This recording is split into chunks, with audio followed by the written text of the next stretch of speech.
Moradora de Santo André aguarda reembolso da Eletropaulo após raio atingir a rede elétrica. Festa Flashback vai animar o Parque Salvador Arena em São Bernardo. Jogos cooperativos ajudam a fortalecer vínculos dos atendidos pelo programa Turma Cidadã. Centro de Reabilitação oferece oficina de férias para pais e usuários. Hoje vou receber em nossos estúdios a advogada Beatriz Montes da Inese, da Giuliani Advogados. Quinta-feira, 21 de janeiro de 2016, está no ar o J Mais ABC.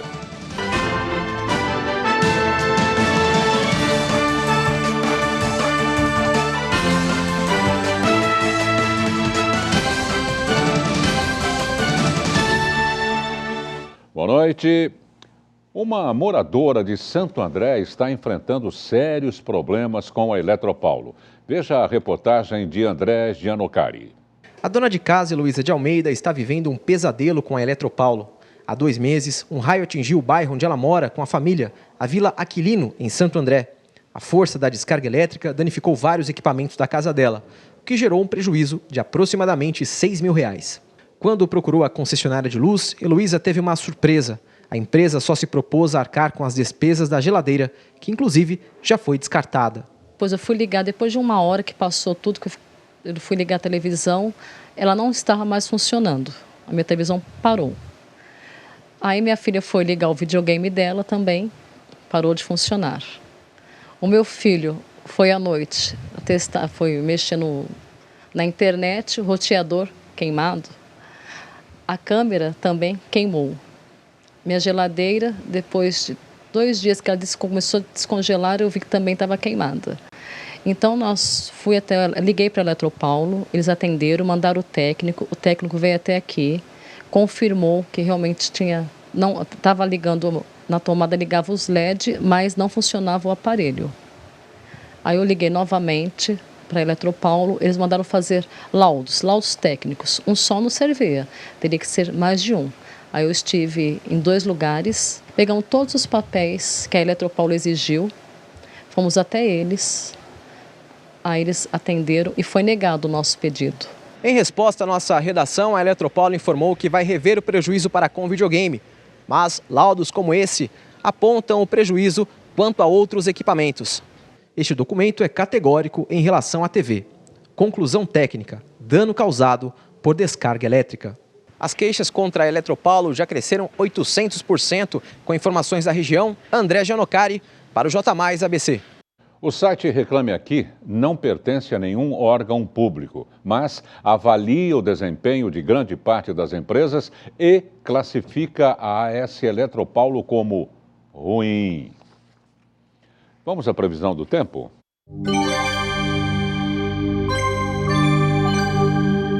O tempo nesta quinta-feira foi de muito sol e nuvens durante boa parte do dia. Para amanhã é esperado tempo nublado, mas sem possibilidade de chuvas. Veja como fica a temperatura para sexta-feira.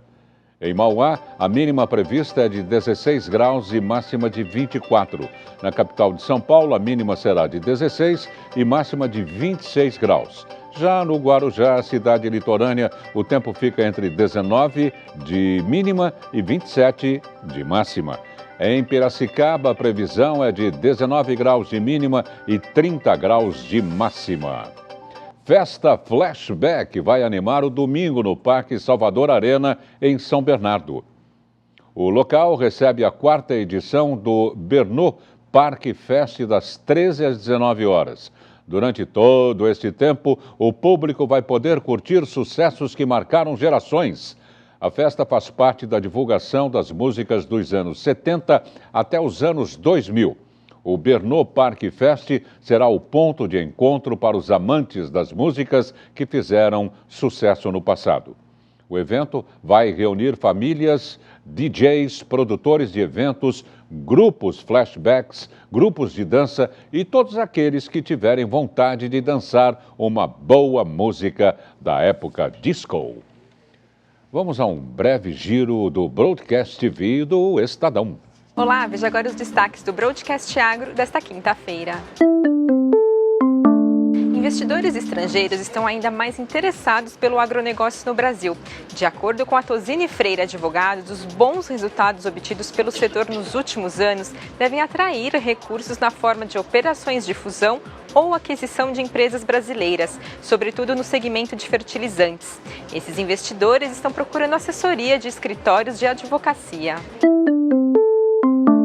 A agricultura foi o único setor que abriu vagas em 2015, com 9.821 postos de trabalho. Em dezembro, contudo, o setor teve saldo negativo de 58.853 postos, refletindo a entre-safra.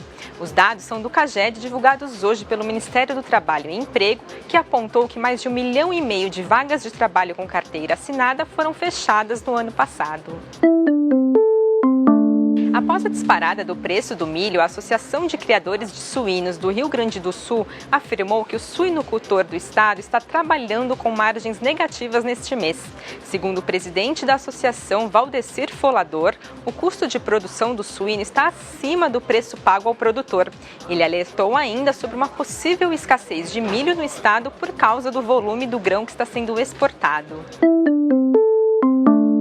Veja agora como fecharam os futuros mais líquidos do milho, soja e trigo na Bolsa de Chicago. Saiba também como ficaram os contratos do açúcar e do café na Bolsa de Nova York. O J+ ABC vai para um breve intervalo e volta em instantes. Continue conosco.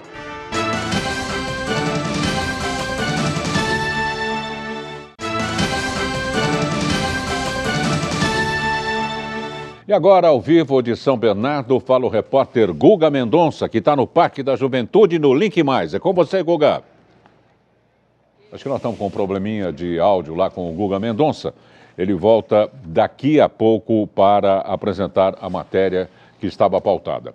Jogos cooperativos ajudam a fortalecer a união de jovens do programa Turma Cidadã.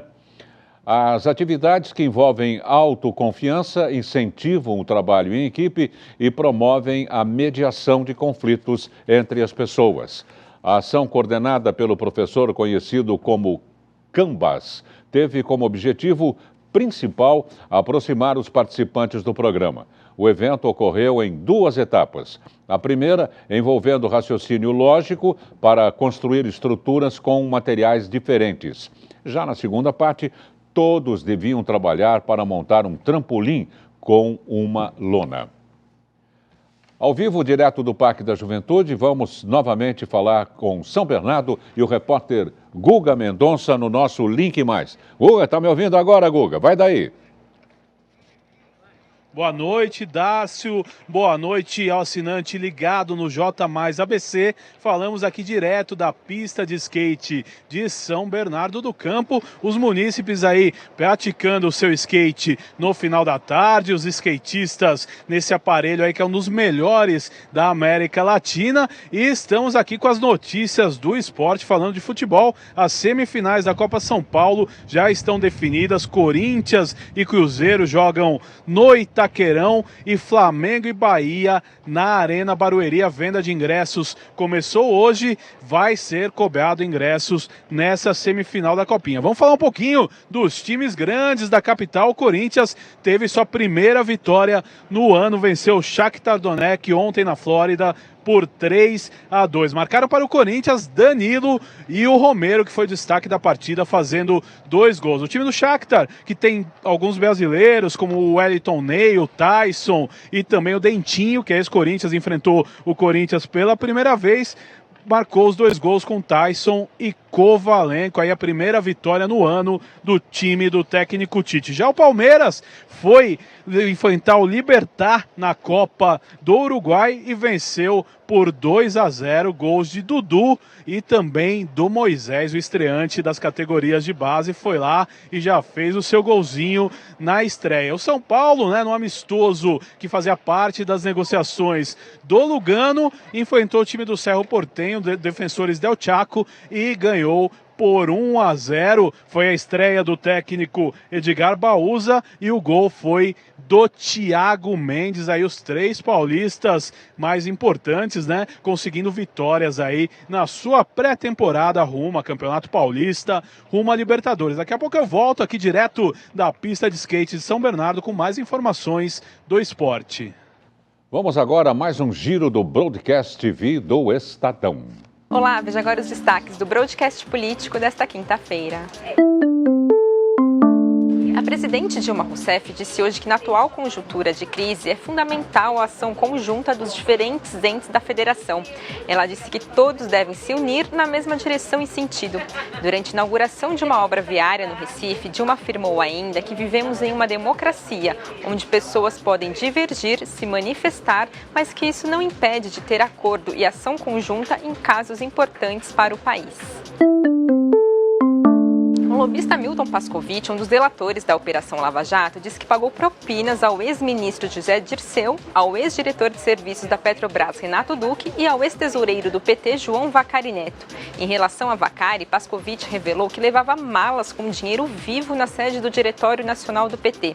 Sobre Dirceu, o lobista disse que bancou a reforma da casa do ex-ministro no interior de São Paulo até 2014. Pascovitch afirmou ainda que pagou $380 mil por uma obra de arte para Renato Duque. A defesa de Dirceu nega o recebimento de propina pelo ex-ministro. Já a defesa de Vacari reitera que o ex-tesoureiro jamais arrecadou valores ilícitos para o partido. As declarações foram dadas ontem por Pascovitch ao juiz federal Sérgio Moro. O prefeito de São Paulo, Fernando Haddad, afirmou que os defensores do passe livre deveriam eleger o que chamou de um mágico nas eleições municipais de outubro. Segundo ele, um prefeito não daria conta de bancar a gratuidade total de ônibus. A tarifa do transporte público subiu de R$ 3,50 para R$ 3,80 no início do mês, e o reajuste vem gerando protestos diários na capital. Nós vamos para um rápido intervalo, já já voltamos com o J+.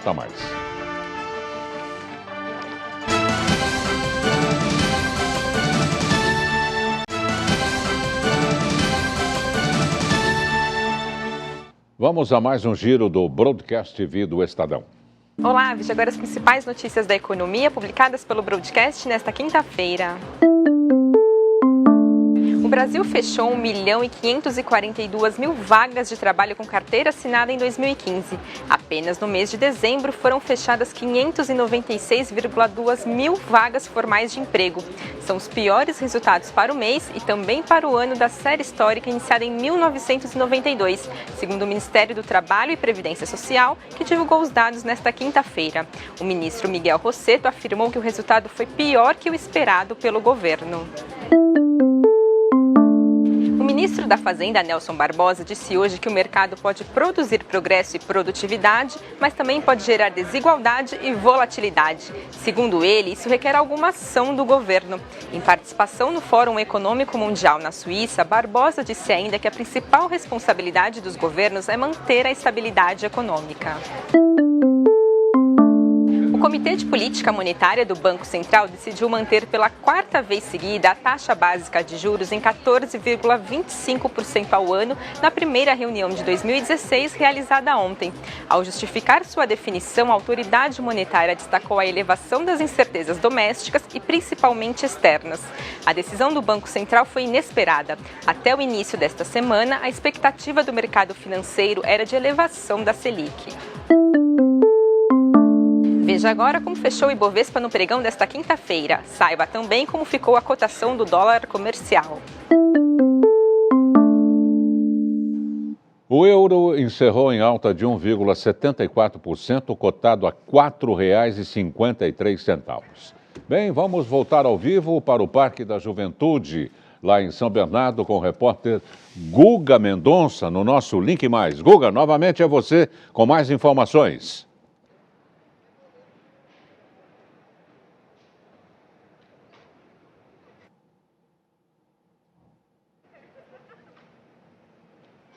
Pelo jeito o Guga não está com o nosso retorno e a gente vai tentar um novo contato com o Guga daqui a pouco aqui no nosso jornal. O Centro Especializado em Reabilitação de São Bernardo oferece oficinas de contação de histórias, construção de brinquedos a partir de sucatas, além de pintura e máscaras de carnaval. As atividades vão até o dia 28 e o objetivo é oferecer oficinas recreativas para que os pais e pacientes possam ficar juntos durante as férias do início do ano.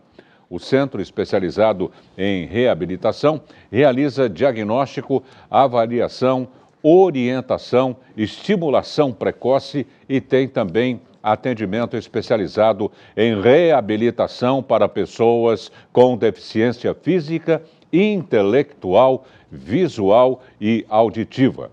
Os pacientes são encaminhados para a unidade a partir da Rede Municipal de Saúde. Voltamos ao vivo para o Parque da Juventude daqui a pouquinho com o Guga Mendonça.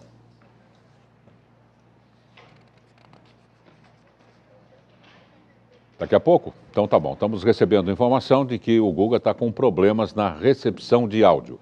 Então vamos conversar aqui na bancada do J Mais ABC com a advogada Beatriz Dainese. Nós vamos falar sobre, atenção, a possibilidade de aumento das alíquotas do Imposto sobre Transmissão, Causa Mortes e Doação. A principal preocupação dos herdeiros recai nos valores desse imposto que poderão incidir sobre a herança recebida.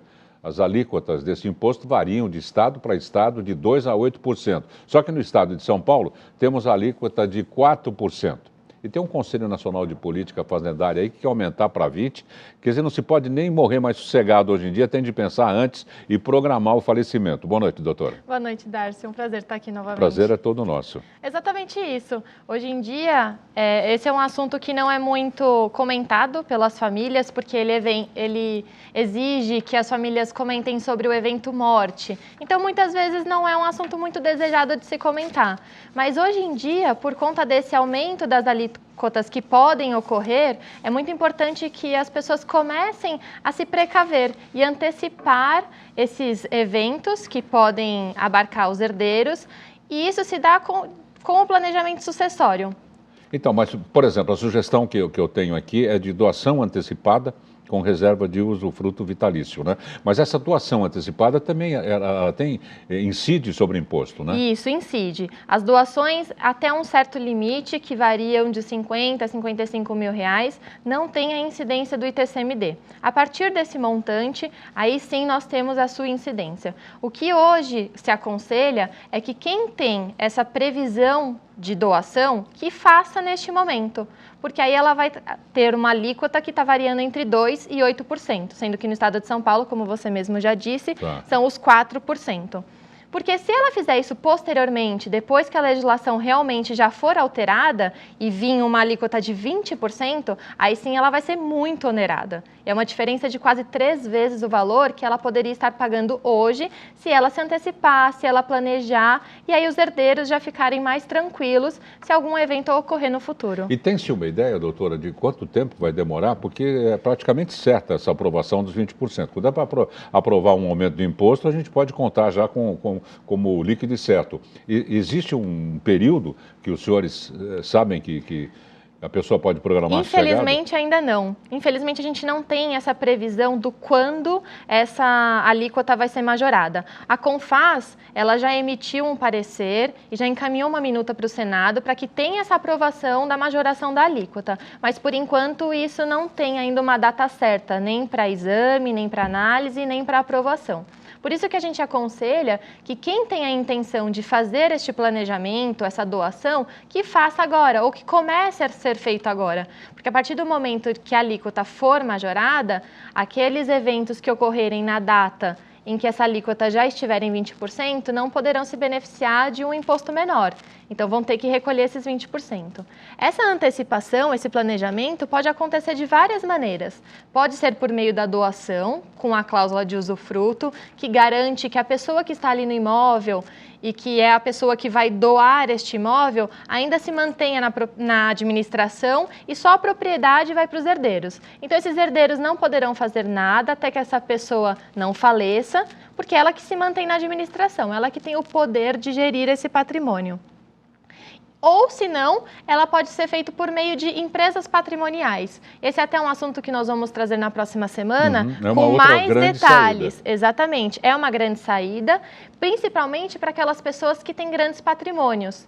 Ela protege o patrimônio não só na sucessão, mas também até mesmo nos casos em que os proprietários tenham empresas, que tenham negócios. E a gente sabe que nesse momento de crise, essas empresas podem ser acometidas e aí o patrimônio delas não vai ser atingido se algum problema eles tiverem. Seria uma blindagem familiar, digamos assim. Exatamente isso. Do espólio. Exatamente isso. Vai blindar todo o patrimônio da família, ela vai poder continuar com aquelas atividades, ainda que a empresa dela sofra com a crise, mas o patrimônio vai ser reservado e os herdeiros estarão com seus direitos assegurados. Agora, doutora, todo mundo conta, né, com a sucessão lógica da vida, não é? Agora, o doado, né, aquele que recebe essa doação, tá, falece. E a outra pessoa está detendo o título de usufruto vitalício. Como é que fica? No caso de falecimento dessa pessoa que recebeu a herança antes daquele que doou, ele vai entrar como se fosse a herança dessa pessoa que faleceu. Mas a cláusula de usufruto, ainda assim, ela poderá ser mantida, independente do proprietário que venha a assumir, ou seja, os herdeiros daquele falecido, a cláusula de usufruto vai se manter.